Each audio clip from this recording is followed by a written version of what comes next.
Hello, everybody. Finally, we're here for our first live stream from the digital virtual Arrow camp. And we have our first speaker. He is a member of the European Parliament, Niklas Nienaß, and he will talk about about his work and what youth can do to take part and take action. So, Niklas, thanks that you're here. You will tell us something, and people can ask questions when they type in the questions. I will host it and lead through the discussion, and we'll talk about it when you told us something about your work and the stuff you do. And afterwards, yeah, I'll ask you some of the questions of the participants. And so we have a nice discussion and talk about it. Yeah. Again, thanks for having me. So I'm a member of the European Parliament, and I'm actually one of the younger ones. I have to say, because the average age is around 50 something, and even if I'm already almost 30, 29, since 2 weeks, I'm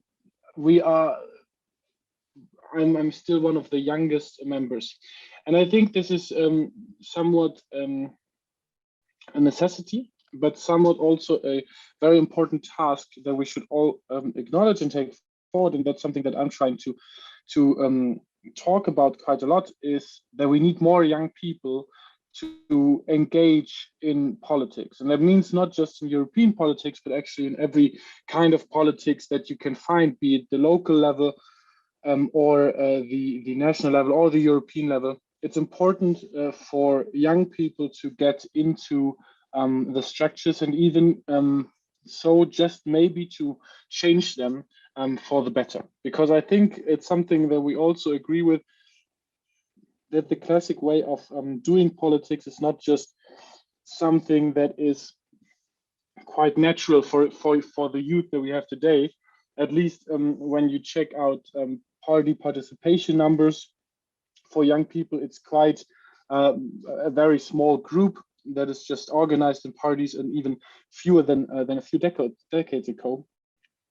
But the same is true also for workers' unions and for other forms of participation. The voters' turnout for younger people is just lower, and I think it has different reasons for that. But I think that one reason, at least, is also the question of how do we engage in politics, and how does politics work and lets us engage into it. And with us, I mean the younger generation. And I think if we want to change, then I had a long discussion with another youth organization about that.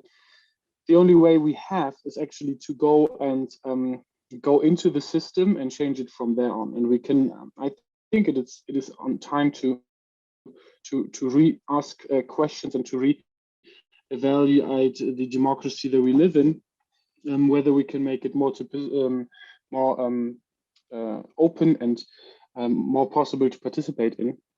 And I do believe that there are methods and ways to ensure that we have more possibilities to engage more people in politics than we are using at the moment. And that's something that I'm talking or doing a lot about, because I'm using, for example, financial funds to ensure that we actually have democratically used funds, so that the people can directly decide on how to use funding in their region or for their projects. I think especially in youth work and in social work, that is something that's very important, so that we don't just install programs for some groups in best intents, but maybe not with the best results, because we didn't ask them first. And so I think it's very valuable if we ensure that the people on the ground themselves can decide what they want to do with the funds, how they want to spend money in their communities, and that they can bring forward their ideas. And that's, I think, an idea of doing politics that's not so coherent with my colleagues that are around this magic mark of 50 or 50 plus. And so I think that this is something that we need to go into, and to ensure that we are actually using our voices, of which we have quite a lot. We have 140 million young people just in Europe. And I think we need to raise those voices and to get them out and say that's what we want to do and what we don't want to have. And then last point, I think that's also a very important issue about that. I talked about systematic changes that we can only ensure if we are included in the process. But I think one of the most important ones is the reduction of the voting age. At the moment, we're talking about a voting age of 16 in our group or my party. But to be quite honest, I personally stand for, I think, and that could be an interesting discussion, that we should have a voting right from the start of your birth, basically. So whenever you're born, you have the right to vote. Obviously, that's not feasible. I mean, if you're 2 years old and there's a vote going on, you probably not have the real possibility to go, or to better say crawl to the polls and cast a vote. But the general idea that voting right is a human right that comes with the reason of being there and being a human is, I think, quite right. And that it's not something that we only generate for people who have overstepped a certain age. By the way, the only persons we are taking away the voting right from, if you're over the age of 18, of course, are the hardest foes of democracy. So if you're openly violating the constitution and working to overcome democracy to install a dictatorship, only then you can get rid of or can lose your voting right. And I think it's quite insane to collectively take away the voting right of a huge chunk of people, everybody under the age of 18, because there's not such a big danger that something bad could happen with that. And I think that we should ensure that everybody has their voice heard. And of course, I mean, practically speaking, if you're too young to physically go and vote, then we can find a different way. For example, that your parents can vote for you. In other cases, for example, funding. If you as a 2-year-old get 10,000 euros gifted, you also don't have the possibility to use that fund properly, but it still belongs to you. Only your parents have the possibility to organize it, and so the same thing could go for the vote. So this is a concept that I bring forward and that I would love to discuss with you as well, the voting age of 0. And I leave it at here, and I'm very interested of what you have discussed so far, and yeah, what your ideas and questions are.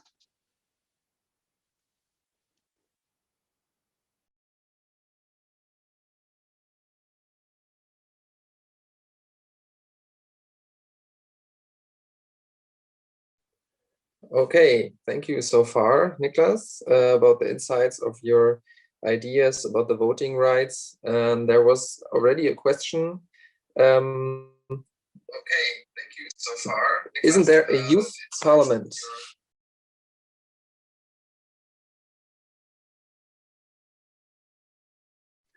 Yes, there is a youth parliament.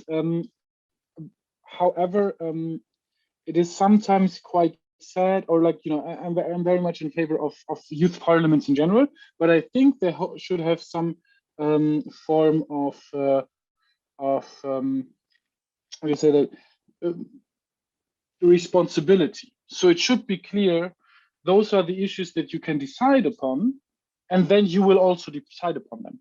So after you've taken the decision, we are valuing that decision and actually fulfilling it.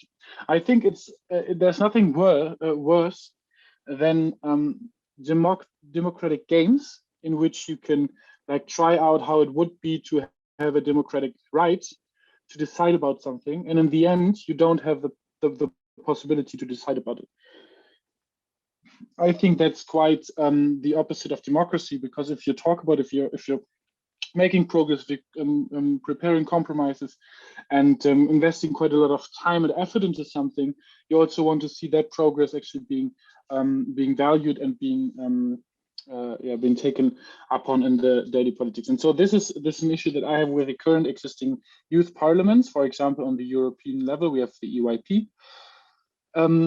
And it's a great instance. They always produce very good outcomes. However, the sad reality is that my colleagues do not value that outcome and rather say, oh, that's quite interesting, we'll put it in this drawer. and then it never faces light again. And that is, I think, not the value that we should give to people who engage in their free time to engage in the, or who use their free time to engage in the democratic process and to actually come up with ideas and with constructive critique. And so I think what we need is that we have, and that's something, by the way, we're having at the moment, this Future of Europe debate.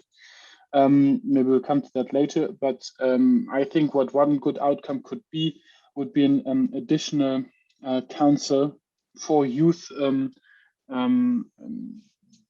for the youth. Either it could be like randomly selected young people under the age of maybe 25 or something, and that they have the possibility to actually write initiatives, and that they actually can invite commissioners, and that they can actually maybe not so much write direct law, because I mean we have to go through the parliament with that, but they at least get the right to initiative and could present it to the parliament and say, this is something that we need for the youth sector. Whenever legislation touches the issue of youth, that it comes to them and they give their opinion on it and can reflect and can get into an exchange with the parliament and the commission. I think that's quite important, because as I said, the average age is 50, so they don't know. Maybe they have kids, my colleagues, but you know, if I'm dropping the average age down, others are old enough to rise it back up to 50. So they don't have the youth aspect in many parts. And so I think it's very important to give them a reality check and even hear the voices of 10 and 8-year-olds and see what their experiences are in schools, in their free time and so on. I think that's very important to include in the legislation that we do today, because everybody in the young age will live the longest with our decisions.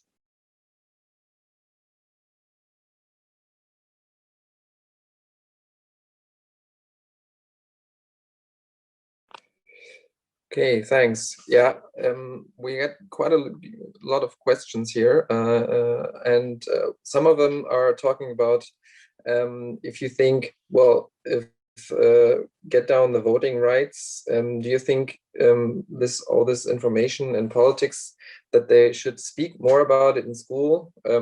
Should politics even be a school subject? I know in German it's part of the curriculum, I know. But nevertheless, in other countries, maybe in Europe, it's different. So maybe also in this context, some people say, well, politics is so boring. How can we make it more interesting, maybe for the youth and the kids to take part? Yeah, a great question, really, because I mean, it's very important to make political education. And as you said, in Germany, and I'm also from Germany, and so I know that also, that we have politics as a subject in school. It's not just plain politics, but also social studies, so including sociology a little bit, and like the basics of economy, etc. But also that differs from region to region. And there's actually, what I didn't know was previously that Berlin, for example, only introduced this field or the subject of politics only last year, or 2 years ago maybe. So not so recent. But I think we should have that all over Europe. We can also discuss maybe the Europeanization of education. I think there's also a need to be done. But anyway, and it's very important to get into touch and to understand what is going on the different levels of politics, because and that's the other thing that was a little bit raised in or included in the questions, like, okay, why is politics so boring? But the thing is, you know, politics is everywhere. You can't escape politics. So it might seem boring to you because you're looking at the things that you're not interested in.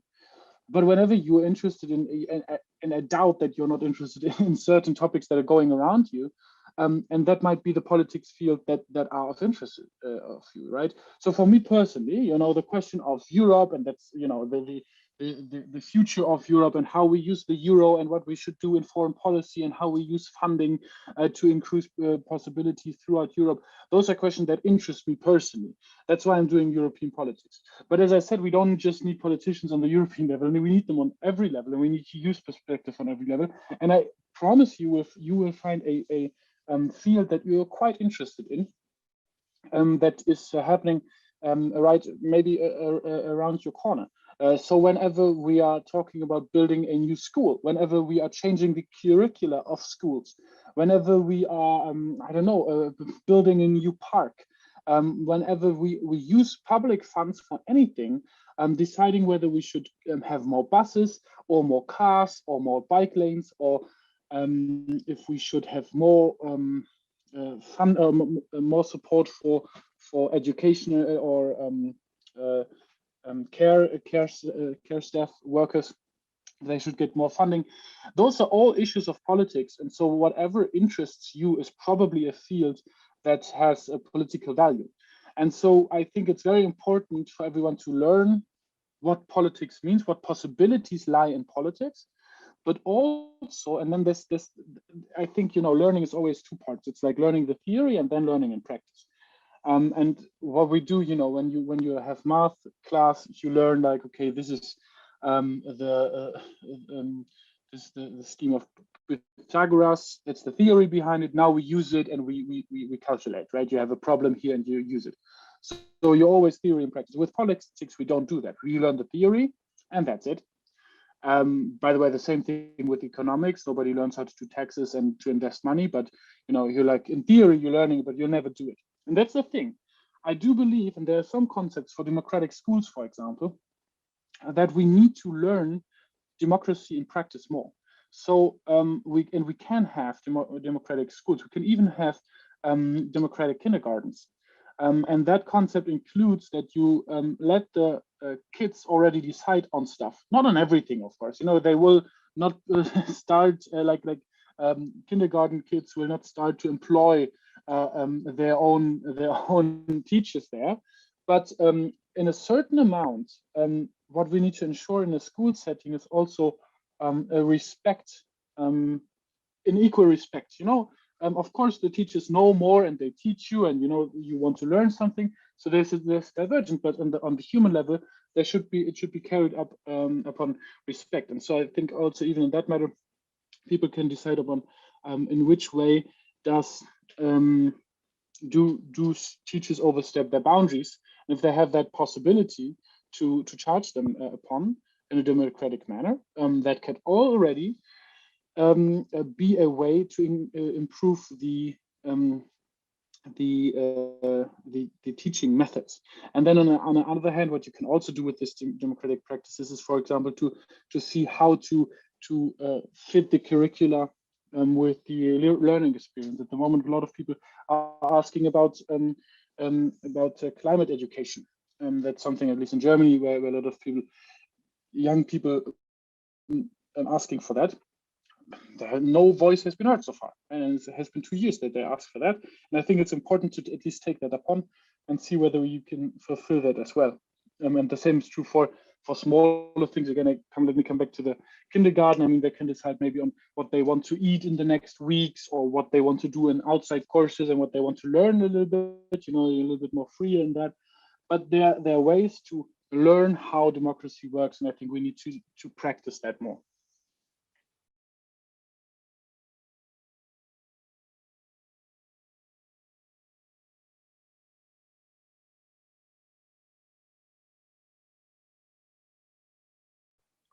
Okay, yeah, quite a lot of insights here about dealing with it at school, and of course, school children are watching and talking about it.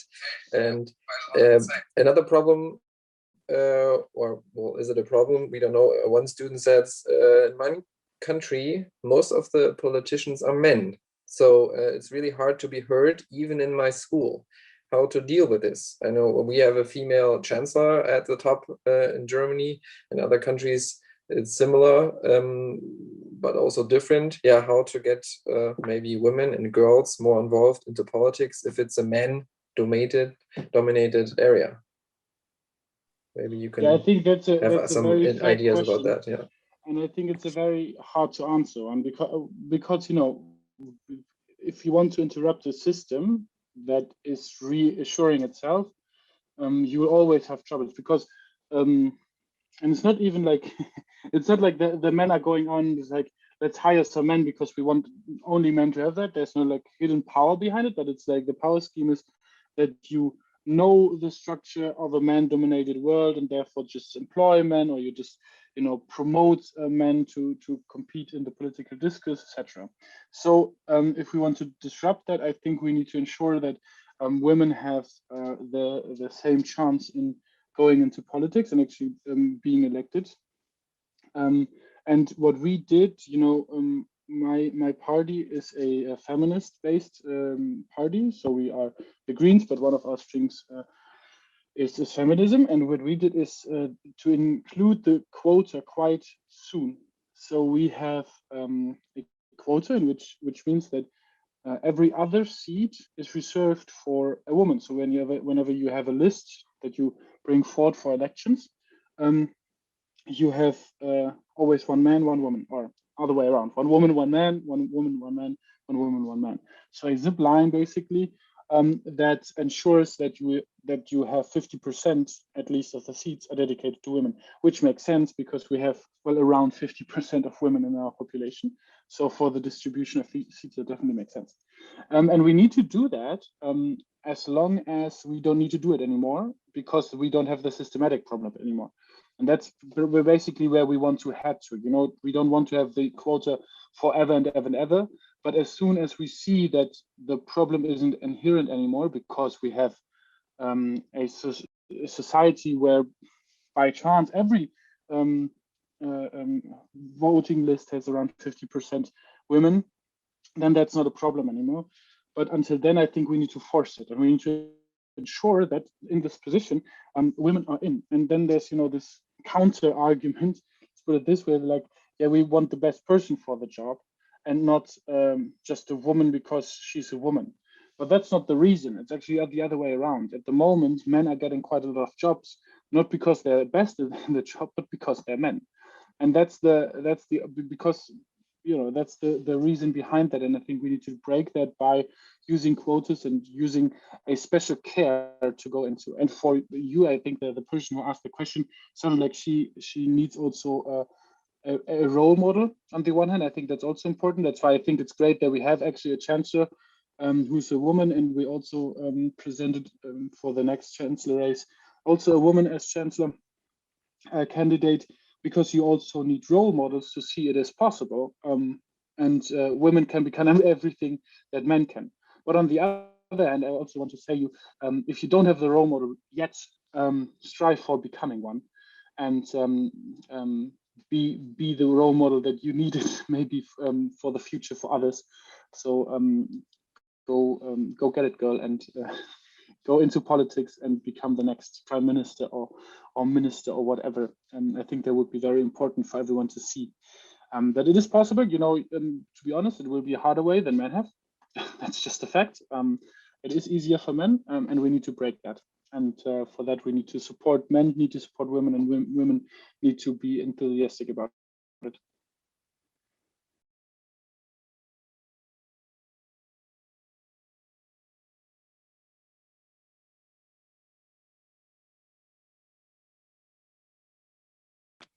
Yeah, I agree on that, especially be your own role model. I think that's also an important hint for girls to get involved and to take action. And on the interest of the students here and questions are that they're thinking about, you talked about it themselves, that men are getting jobs because they're men, not because of skills.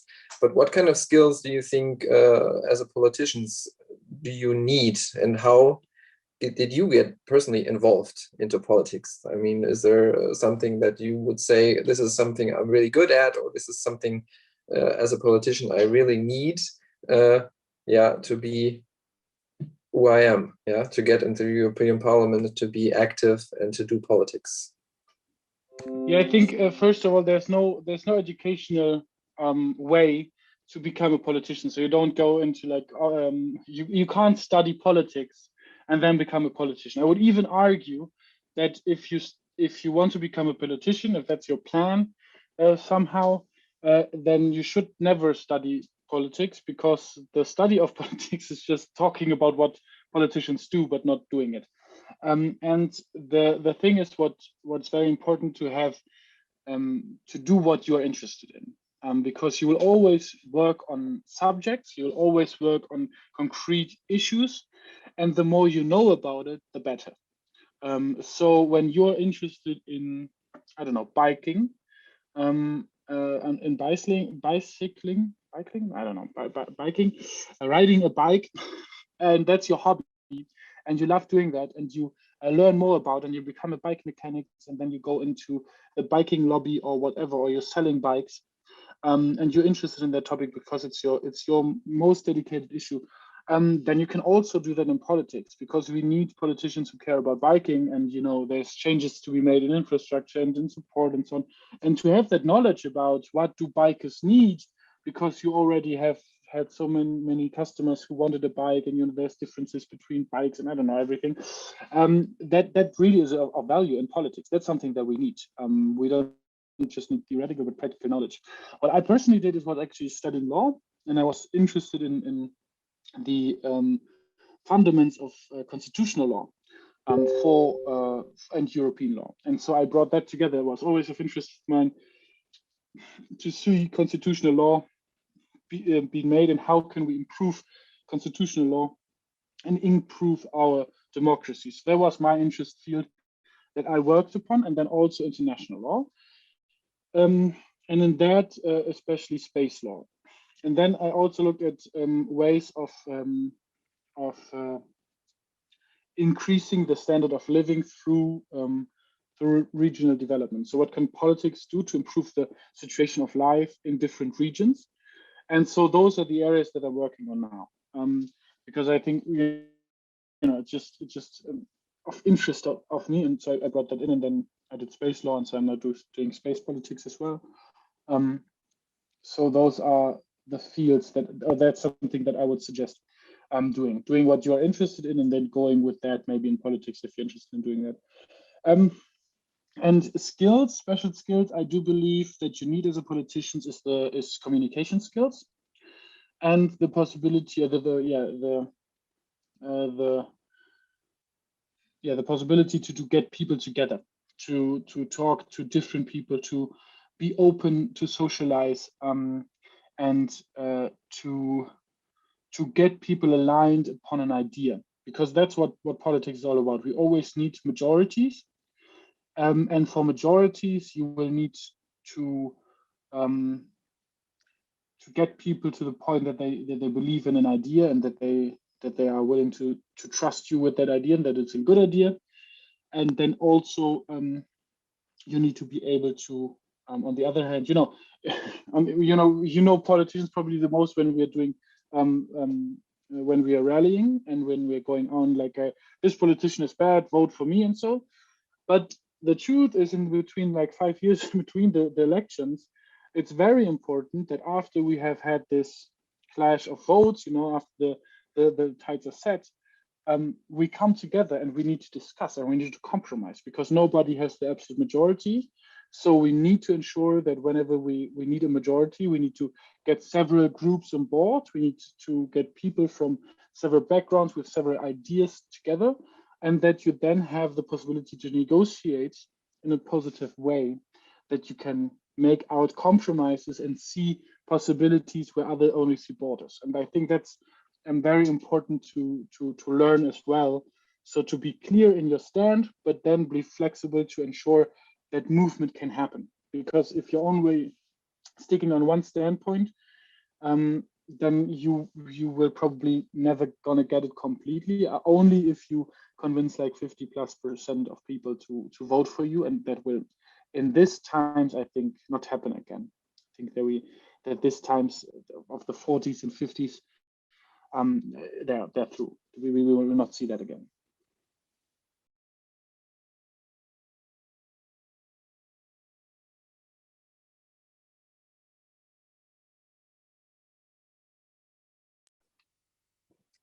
Okay, yeah. So you mentioned a lot of skills. Yeah, communication, get people together, just like we are doing right here, right now. Although it's only virtually, yeah, virtually socializing and talking to people to get behind an idea of this, yeah, international camp, so to speak, and to do a compromise. And one other question that you already mentioned was the Europeanization of education. That's quite a long, difficult word. Yeah. So, what values should these be based on? I mean, I know there are conflicts between the European Union countries. They to even agree on a basic democracy, it says here. Yeah. So, what would you say? What compromise would be okay, and what standpoint of this Europeanization of education is not discussable, in your opinion?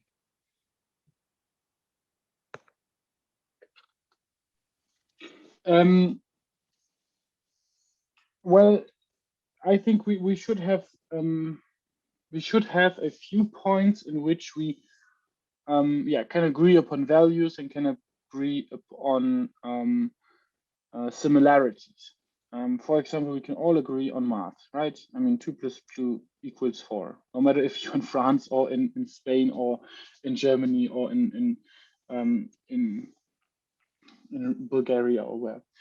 On the other hand, what we see and what is one issue that we're actually talking about at the moment, the committee concerning education, is the question of history. And that one is a critical one, because history is always important for definition of a nation. And the thing is, what we do quite a lot in history teaching is to define our own nation by delimitation to other nations, meaning we are the Germans because we are not the French. You know, these are our borders, and in between that we are Germans, and outside of that we are French. And we did war with the French, and then we did war to the Austrians, and then we did war here and there. And so the history of Europe is always one of borders, at least as how it is taught in regard to the past 200 years. One of borders, one of wars, one of setting apart different nations.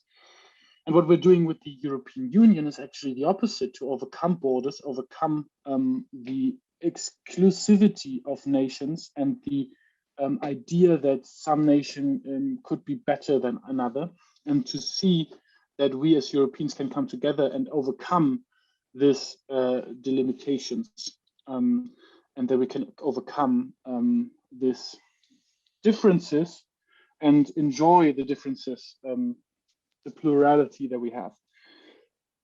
And for that, I think we need to change a little bit the way on how we teach history, because we have so much history together as Europe, that we should put that in the focus. Without, I don't want to leave out the issues of nation. And there's, for example, in Germany, there's a very important date, which is the 9th of November. That's a very important date in German history, and that has a very different meaning for Germans as it will ever have for French people. And then in France, there are also, you know, certain dates that have a very special meaning for French. But I think we need to value that, at the same time include European understanding of our history, and to see, especially with the focus on the past 20 to 60 years, how we overcome these differences and how we overcome this delimitations. So this is one issue, I think, where we need to include a Europeanization of stuff, because we will always use history to define ourselves. And so therefore, in order to understand our history, and if we want to come together for our future, we need to align that a little bit and see that it's not so much about against each other, but really to bring Europeans together. Other parts could be the question of values of philosophy and politics. And I think what we should be what we should agree upon is about the harmonization. At least this would be the minimum. What subjects in general should be taught. For example, there should be in some form or whatever philosophical teaching, because life is more than just science and languages. It's also about freely thinking about everything, and so that's philosophy. We should also teach social issues, and we should teach politics in all over Europe. We should have the possibility to learn different languages. And with that, I also include not just, in theory learning languages, but also in practice. So we should have the right for every European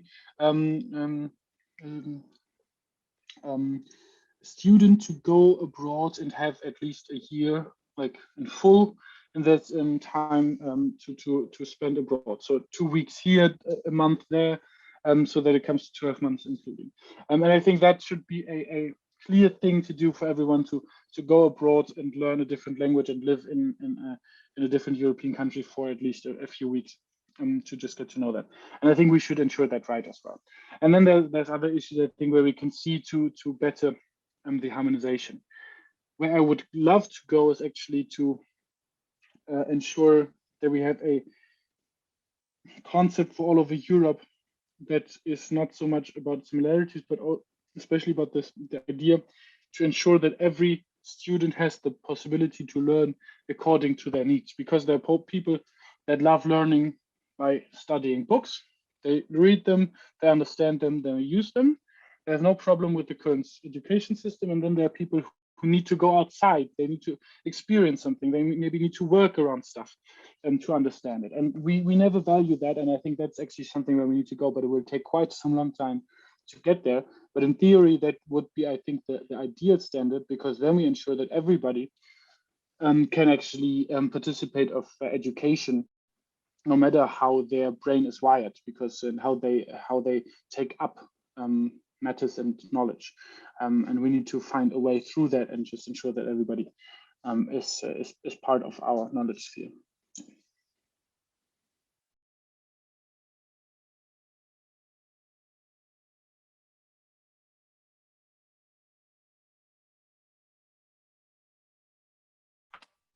Okay, yeah, quite a lot of interesting aspects about education of young people, and we're getting different questions here. One, I don't know if we can go back to that. Your example with the bike riding, riding a bicycle, special interest. Yeah. How do we get into politics with that? That's what people are interested. So I have a special interest. How do I get into politics with that if I'm not studying politics? Yeah. You had a special interest in law and get yourself involved into politics with that. So what's the way? How can you guide young people to take action with their special interest into politics? Yeah, well, that's the thing that always differs from what your interest is. And so if you're really interested in something, you will also know about the problems that are occurring there, right? For example, let's go back to the bikes. And I'm by far an expert on biking, but let's say you live in a city and you want to ride your bike to school, but you don't want to ride. So in theory, you want to ride your bike, but in practice, you don't want to because you think it's too dangerous. You think, whenever I'm going to school or to work, and that is actually an issue for a lot of people, I'm actually seeing that there's driving a lot of cars very narrowly to my biking lane. It just seems too dangerous. I've seen so many people in the newspaper that have been had an accident with bikes. Some of them died. So it's very dangerous to go biking in the city, and you want to change that. This is, first of all, you see the problem, and then you decide, okay, that's something that I want to change. I want to have safety and security whenever I'm going with my bike to work, and that has special benefits. So then you take a look into, okay, who decides on, for example, how big the bike lanes are, and then you see, okay, it's the city, but the city doesn't have the money, so maybe it's the region, and then you check with your mayor or or with the city council, and then you see that they don't want to change anything, and then you decide, you know what, I can do it better than them, and I'll go into it, and I'll do it myself then. And that's basically, at least for me, a lot of times, the decision to go into something, to take a deeper look at the problems, see why is there no change in the problems that I'm seeing? Are others not seeing the same problems as I am? Or are they not willing to change it? And if the people who are in charge of changing it not doing it, and I decide that, okay, you know what, I can do it better than them, then I'm going to do it myself. If I see, hey, they're doing a great job and they just need some more time, they're working on it, then I wouldn't go bother going in there. But and that's basically the way to go into politics, to be an expert in your field and see the political relevance. And that can be everything. And biking, I made that up because it's a very important issue concerning cities at the moment, but also it's an issue I think everybody can relate. It's a very bottom up issue. But maybe you are interested in the question why T-shirts are not manufactured fairly. Why are people who are working in Bangladesh, kids and women are getting in dangerous working settings and not getting paid in a fair manner? And maybe you want to change that. And that is a very big problem that we have in the world. And for that, we actually need either German, also national-wide or European-wide law that needs to be changed. So you will have to go to the level and you have to check out who is responsible for that, what are they doing, the different parties, their positions on that. So really take good care of your issue that you're interested in, then you find your way into. Because it's not easy to say, because we have so different levels of politics. I can't tell you where you all need to start by going there and there. But obviously what always helps is to go into a party, because we have party democracy. So there's little possibilities, maybe only on council level, so on municipalities and city level, to get into politics without support of a party. That is possible there, but most of the time it's not. So please do take a look into the issue that you're interested in.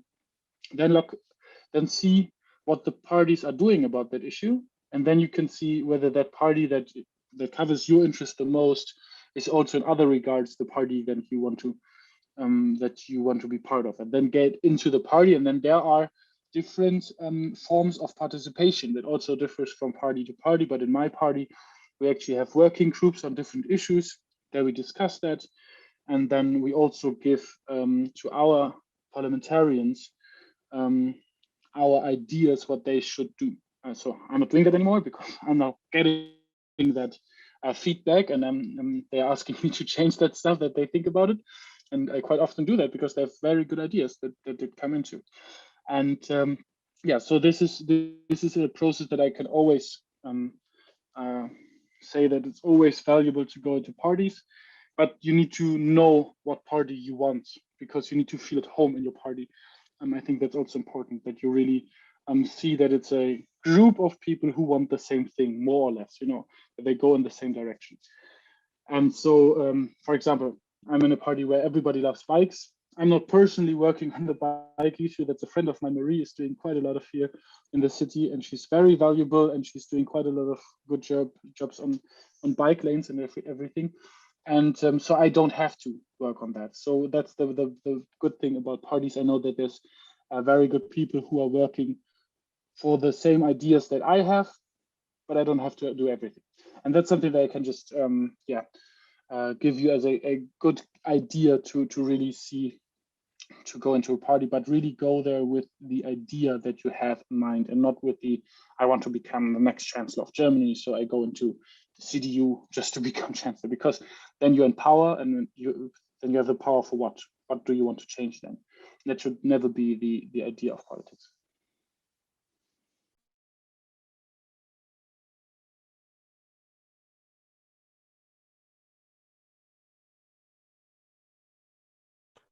Okay, yeah, there's already a direct answer and question to that. So you're talking about getting involved and being active for students.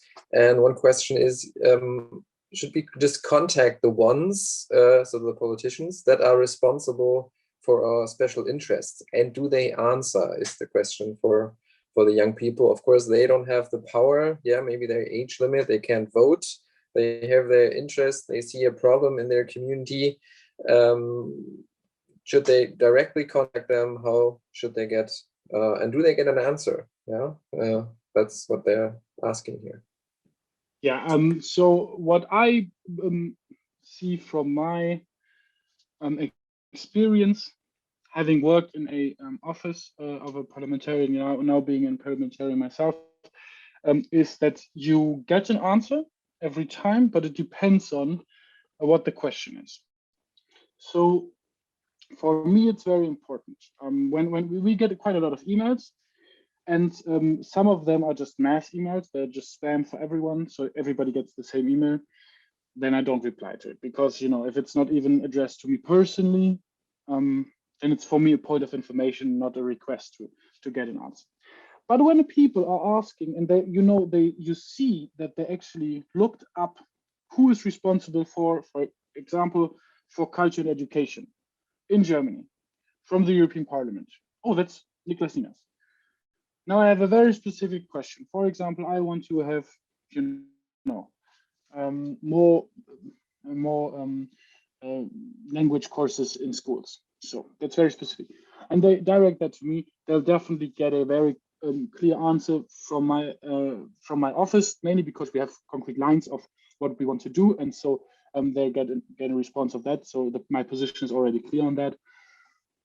And then there's also the thing, you can always ask for direct contact. So you can give a call. You'll probably reach my office. And again, if you ask a very specific question that regards to my office, we will hand you the person responsible for the policy on that, and they can walk you through everything. So you get the answer. If you're just calling to say, nah, everything is bad that you do, and I don't know, I hate politics, and so then we'll just, cancel the call, because we need to work. But then there's the thing with meeting and talking to your parliamentarian. It's always easier to come with multiple people. So whenever you are a group, actually, to say like, we are the bike friends of Bratislava, and we want to meet with the mayor. That's easier than with like one person who wants to meet with the mayor. And there's also, again, if you're directing your question very specifically, there's very big interest. But I want to give you one tip in that. If you're meeting politicians or writing them and getting an answer, normally you should get one, because we are only elected by the people, and so we are servants of the people. So if they ask us something, we will answer, because they elected us. That's our job, right? But do not stop there. If you get one answer, you should continue to follow the subject and see if something changes. And if something didn't change in concrete proposals or in the discourse in general, repeat the question, come back to them, have another meeting with them and say, hey, a half a year ago, we talked already about protected bike lanes in the city of Bratislava, and nothing changed. So what's going on? And then we'll say, yeah, half a year is maybe too little, but at least I've increased the budget for that. And then you can look up on, is that true? And then you see, okay, there's progress being made. But if he doesn't even do that, then you can pressure him again and say, hey, you didn't increase the budget, you didn't plan anything. You said to us that you would do that, but nothing is happening. And so you can build up pressure. And so always do that. So always follow up. Raise your questions and repeat them. Remind them that you raised their questions.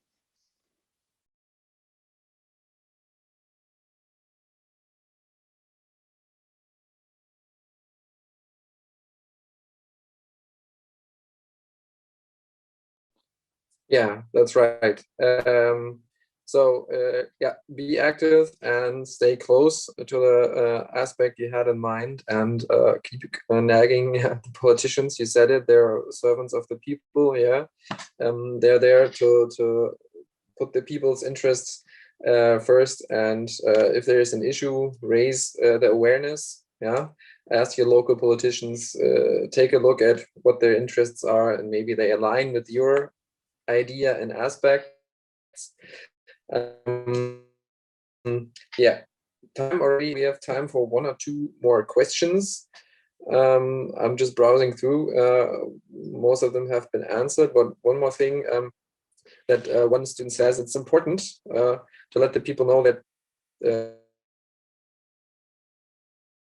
you vote, that you can change something, because it isn't always that clear. Do you think it has to be more prominent that you vote? I know in Germany it's not always popular to vote for the European Parliament because it, well, doesn't affect me directly, but in fact it does. So how do you raise awareness for that your vote really counts? Yeah, that's the thing. You know, that's basically we're coming back to the start. What I said in the beginning, the expectancy of politics has changed. Let's make no mistakes, right? And it's also true because in the past you had two parties, and the one was for A and the one was for B. So no matter what you charge your vote for, you knew what you get. Either you get B or you get A, right? But now we have a more diverse field of parties. We have way more parties that are actually competing, and we have way more parties that actually have the possibility to get into the parliament.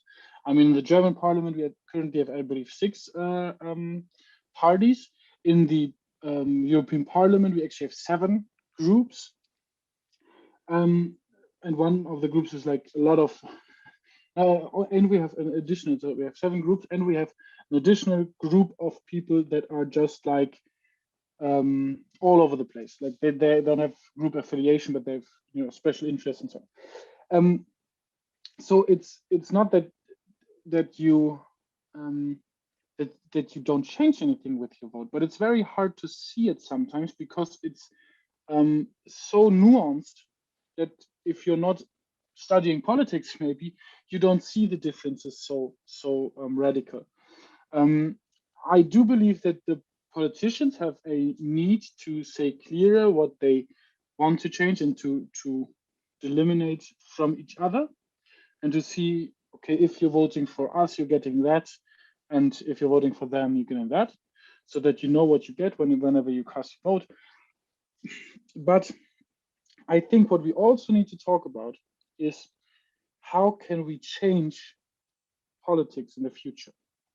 Because politics can never be just casting your vote every 4 or 5 years and then being through it at all. You know, and that's what I meant with all this educational question. Like, how can we include democracy and politics in our daily life and practice it? Because politics is nothing else than making yourself heard and making sure that your ideas and values are actually getting into the public sphere. And that is something that you can do every day, and that we should do every day. And that's why, again, I'm trying to see other forms of getting people involved in politics, even outside of elections, for example, by giving them budget to decide upon what their local community should do with it. And so those are issues where I think we need to reevaluate a little bit on how we do politics. We will never get away with that we don't have any votes anymore. That's still a very important part. But I think we should go further and expand the scope of what democracy actually means, and to include everyone on every point on the way. And that's very important questions that are raised to everyone, and why I think it's so important that especially young people get involved, because they have probably some fresh ideas, and they also know the technology that we live in with digitalization way more than my colleagues, which are like 70 and started out with like writing letters, something that we rarely do. We still have maybe we only have 1 minute left, but like one fun little fact, we still have a lot of post baskets in which we could, in theory, collect quite a lot of letters. But because that's the infrastructure from back in the days. But nowadays we don't use it anymore, and we still have the rule, and that's also true. It was in the British Parliament. They still have the rule that you only can receive post. So basically, if I'm sitting in plenary, nobody but parliamentarians can step on the plenary floor, and some certain servants. And so whenever my staff wants to bring me a message, they have to bring a little letter to the staff, and then they bring it to me in the plenary. Nowadays, we just use WhatsApp, so that's not needed anymore, but we still have that rule that they cannot, they have to bring a letter. And in the British Parliament, they still have a post office on the plenary floor where you can actually stamp your letters. But and see that's just we still have this vibe of the past, and we need to think in the future and show what can we all do for democracy with the technology that we have at hand. I think for that we need new aspects from the younger generation. Okay, yeah, thank you for your insights and your time. Lots of questions from the people. I think you raised some awareness to see how people can get active, take action. Although there's the vibe of the past, take the technology and be ready for the future. Thank you for your time. Keep working in the European Parliament. And right now, the live stream goes to, I think there will be a talk from our camp director, from Nick Ryszewski, and he will talk about global citizenship education as a classroom activity. So Niklas, thank you for your time. Have a nice day. And for the rest of you, have a nice camp, and I'll see you maybe in a workshop. Bye-bye. Thank you very much, and take care. Goodbye, everyone.